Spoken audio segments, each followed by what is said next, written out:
If you're still struggling with consent, just imagine instead of initiating sex, you're making them a cup of tea.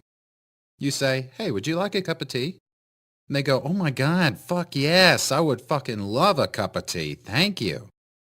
Then you know they want a cup of tea. If you say, hey, would you like a cup of tea? And they're like, I'm not really sure. Then you could make them a cup of tea or not, but be aware they might not drink it. And if they don't drink it, then, and this is the important part, don't make them drink it. Just because you made it doesn't mean you are entitled to watch them drink it. And if they say no thank you, then don't make them tea. At all. Just don't make them tea. Don't make them drink tea.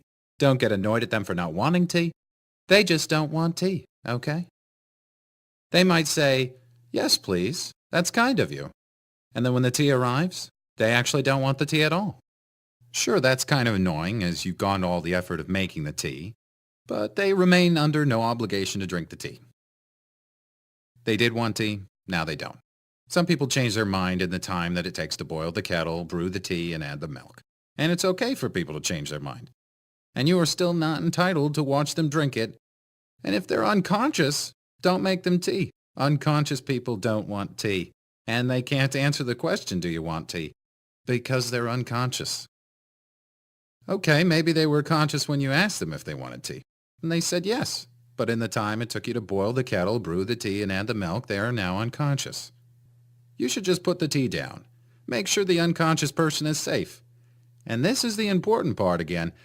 Don't make them drink the tea. They said yes then, sure, but unconscious people don't want tea. If someone said yes to tea, started drinking it, and then passed out before they'd finished it, don't keep on pouring it down their throat. Take the tea away. Make sure they're safe, because unconscious people don't want tea. Trust me on this. If someone said yes to tea around your house last Saturday, that doesn't mean they want you to make them tea all the time. They don't want you to come around to their place unexpectedly and make them tea and force them to drink it going, but you wanted tea last week. Or to wake up to find you pouring tea down their throat going, but you wanted tea last night.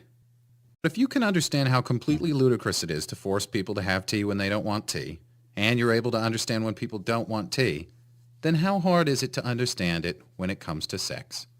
Whether it's tea or sex, consent is everything. And on that note, I'm going to go make myself a cup of tea.